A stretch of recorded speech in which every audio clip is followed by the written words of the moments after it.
The key question is, why did Garibaldi fail to take Rome in 1862 and again in 1864?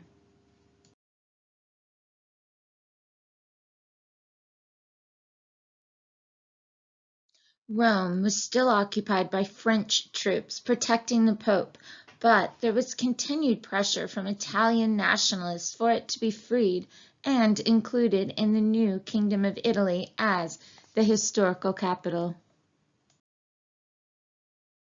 Garibaldi had always maintained that whenever the government found itself unable to act in the interest of national unity, it was the right of volunteers to take independent action. Thus, in 1862, he returned to Sicily and collected together about 3,000 volunteers for the conquest of Rome, apparently with the approval of Victor Emmanuel, but not with the Piedmontese government. Garibaldi set off on the march north. He did not know that Cavour's successor as prime minister, Urbano Ratisi, had planned a similar coup to that of 1860. The plan was for an invasion of the Papal territory by Piedmontese army, which would reach the city of Rome before Garibaldi could. The plot failed because the French would not agree.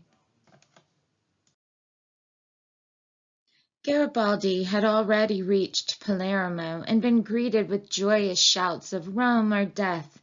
Victor Emmanuel, sensing danger, immediately withdrew his support. No one tried to stop Garibaldi crossing the straits, for the message sent to the naval commander at Messina was so vague that he ignored it and allowed Garibaldi and his men to cross to Calabria. There, in bad weather, they were shot at by local troops and forced to retreat into the mountains. All except 500 of the men deserted. Those who remained were defeated in a short battle with government troops at the end of August. Garibaldi, much to his annoyance, was shot in the leg and captured. He was imprisoned for a time and then returned to his island. The whole adventure had turned into a disaster for Garibaldi, personally and militarily. He was not used to being wounded or to being defeated. The government, too, was embarrassed that the old hero, one of those responsible for the unification of Italy, had been defeated and imprisoned by the government of the kingdom he had done so much to create. All was not quite over for Garibaldi.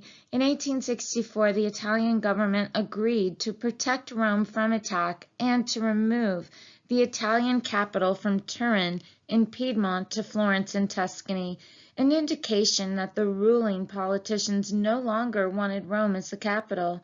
In return, the French agreed to withdraw their troops from Rome. This arrangement was not popular in Italy, however, as most Italians still wanted the Eternal City as their capital. Riots in Turin left 24 dead.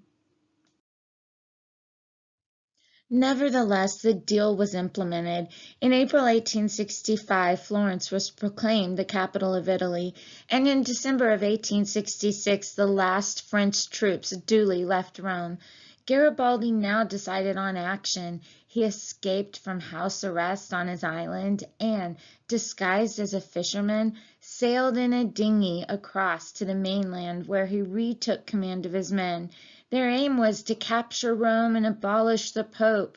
He hoped that local anti-papal uprisings would take place in Rome. These did not happen, but he and his men marched towards Rome anyways. France sent an army equipped with the new, very effective breech-loading rifles back to Rome, and when Garibaldi attacked in November, he was easily defeated. His second attempt to take Rome had ended in complete failure, and as a result, the French were back in Rome. This marked the end of Garibaldi's part in Italian history, though not the end of his active life. In 1870, after the defeat of Napoleon III by the Prussian army and the end of the Second French Empire, Garibaldi offered his services to the new French Republic.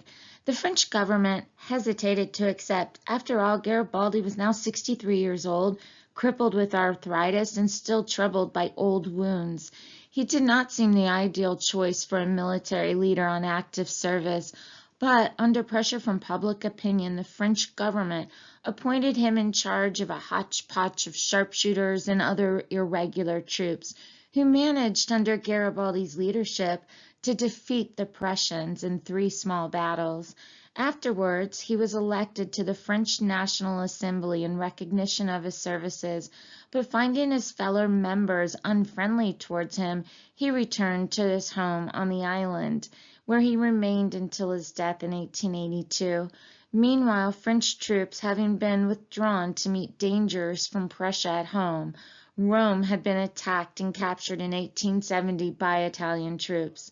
Garibaldi was distressed that the government should have taken what he thought was unfair advantage of Napoleon III's misfortunes. He felt it was wrong. There's just one of the many contradictions about Garibaldi. Garibaldi was a good, sometimes brilliant commander, excellent at sizing up the situation, decisive and determined.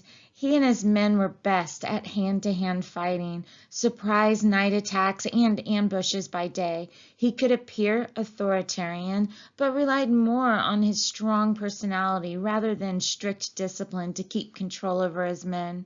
Regular Italian officers who visited his camp on the outskirts of Rome in 1849 were shocked by the informality. Garibaldi was what we would today call a guerrilla fighter, and as a leader of a guerrilla force, he was unrivaled. He inspired great enthusiasm and devotion in his men, firing them with the same passionate belief in Italian unity that he himself, at least when there was fighting to be done. During times of inaction, or if things became bad, they showed a regrettable tendency to desert.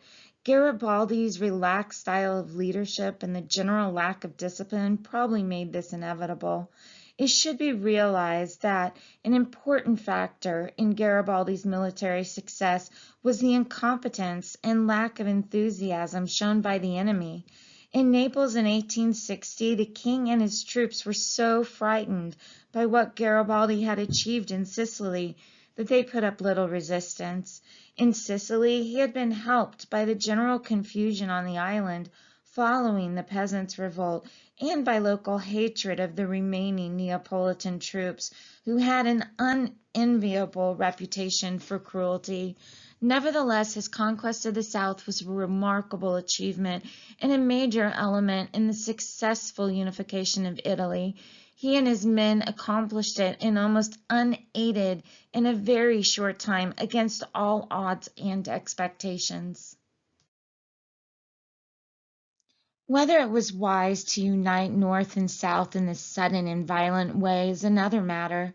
There was support in the South for an end to the rule by an oppressive and absolute monarch, the King of Naples, but this did not mean that there was a demand for union with Piedmont. Garibaldi and his men nearly all came from the North and had little understanding of the problems of the hot, dry South. Much more could have been done for the peasants, particularly in Sicily. Opportunities to win popular support were missed everywhere. Perhaps if Garibaldi had not conquered southern Italy in his whirlwind campaign, the unsuitable Piedmontese legal and other systems would not have been introduced into southern Italy, certainly not so quickly. Garibaldi was driven by his devotion to the idea of Italian unity. Everything he did was directed at achieving it.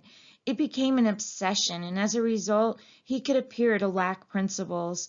From being a Republican, he had suddenly become a royalist in the service first of Charles Albert and then of Victor Emmanuel. From a supporter of popular revolution, he became a supporter of the establishment. In each case, he was acting in what he considered to be the best interests of Italian unity. He could have ruled an independent southern Italy himself, but national unity was more important to him than personal power. He did, of course, have his limitations. He was not very well educated or not much of a thinker. His greatest weakness was probably his impatience for immediate action. He acted first and thought afterwards, if at all, for his actions were dominated by his heart, not his head. His understanding of politics was limited. He was not interested and was often unaware of the effects his actions might have on international relations, as in his plans to march on Rome in 1860, 1862, and 1867. Even if he had been aware of diplomatic repercussions, however, it is doubtful whether he would have been at all concerned. That chance meeting with Mazzini in 1831 had given him his ideals and his purpose in life. Although he fell out with Mazzini, he never forgot young Italy or Mazzini's words, "Without unity there is no true nation. Without unity there is no real strength. And Italy, surrounded as she is by powerful, united, and jealous nations, has need of strength above all things." In Garibaldi she found much strength.